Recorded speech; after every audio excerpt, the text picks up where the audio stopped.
Thank you and good morning, everyone. Honorable Minister of State for Renewable Energy and Fertilizer and Chemicals, Mr. Bhagwant Kubaji, Her Excellency Ms. Patricia Lacina, Charge d'Affaires, Embassy of United States of America, His Excellency Dr. Ajay Mathur, Director General, International Solar Alliance, Mr. Anil Rajdan, former Secretary, Power, Government of India and Chairman, Energy and Environment Foundation, Dr. Anil Garg, President, World Renewable Energy Congress, Ms. Gauri Singh, Deputy Director General, International Renewable Energy Agency, other distinguished guests of the dais, learned speakers, distinguished delegates and friends, it is my honor and privilege to welcome you all to this 13th World Renewable Energy Technology Congress and 6th World Water Summit. Theme of this year's Congress is Renewable Energy, Energy Efficiency and Sustainable Solutions for Green Economy. We are all today working towards green economy to contain emissions so that we can restrict global temperature rise between 1.5 to 2 degrees Celsius.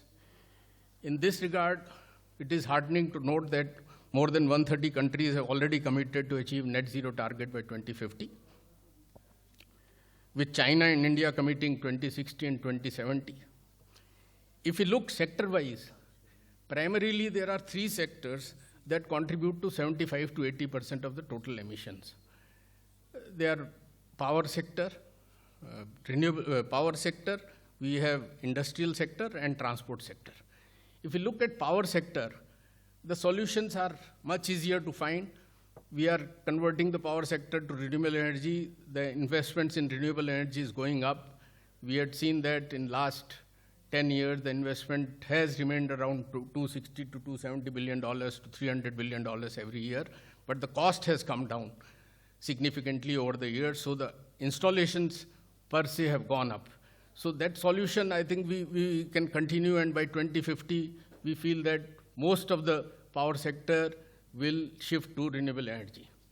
If you look at transport sector, which is today the highest emitter of emissions, this has taken huge growth since 2011, when there were only 55,000 electric vehicles. By 2015, we saw this has come up to 1.4 million, and then China took over, US, and today, out of 70 million electric vehicles, 35 million are in China. And the investment in transport sector has kept pace. In fact, it has accelerated so much. Today, it is almost near to what we are spending in renewable energy, though the difference is hardly $100 billion. Last year, transport sector invested around $273 billion, with service $360 billion or so in renewable energy. The third sector is on industry, which is really tough. Maybe we have steel industry, cement industry, transport, shipping, aviation. But world is working on green hydrogen, which is likely to provide almost 25% of the total energy that we will require by 2050. Though today, the demand for hydrogen is around 85 million tons. This is expected to go up to 600 to 650 million tons by 2050. The price difference between green hydrogen and gray hydrogen is almost 3 times. But we feel that with technology, with scale, this cost will come down. Some predict that this will be around 1.7 to $1.5 per kg by 2050, but those who are into manufacturing electrolyzers feel that we will achieve this target much before, maybe by 2030. So primarily, we are working on these three solutions for these sectors. I'm not talking about this. Then I would also like to talk about two of the major events that have happened in last 3 years. COVID-19 and then invasion of Ukraine by Russia. These two events have, in a way, disrupted supply lines in most of the countries. And in some way, this has helped the sector because most of these countries that were affected by supply lines have taken up to manufacturing in their own country. Whether it is Europe, whether it is US, whether it is India, all have made big plans to start manufacturing in their own country. Similarly, the war on Ukraine has affected energy security in Europe. And Europe has then taken on a big way to get into renewable energy. They have planned to double their target to 320 gigawatt by 2025 and another 300 gigawatt by 2030. They have also planned to double or triple their manufacturing for cells and modules and even inverters.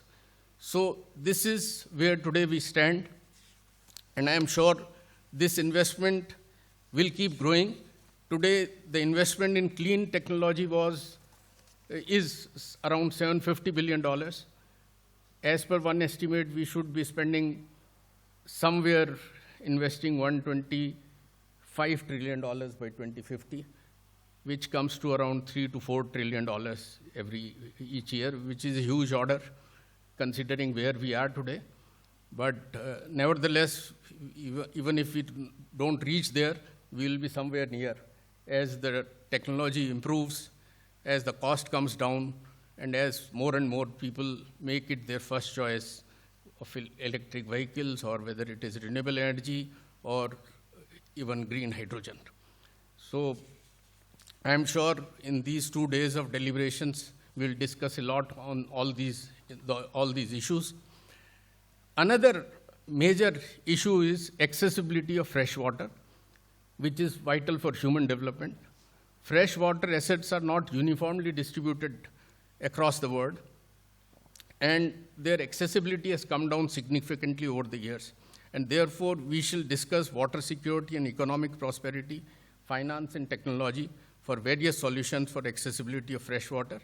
I welcome all the distinguished delegates, speakers for 2-day deliberations at 6th Water Summit, which will be running parallel to our 13th World Renewable Energy Technology. I am sure these 2 days of conference will present new ideas and solutions and will provide ample opportunity to learn from interaction and rich experience of speakers and delegates. With these words, I welcome you all once again to the 2-day 13th World Renewable Energy Technology and 6th World Water Summit. Thank you very much.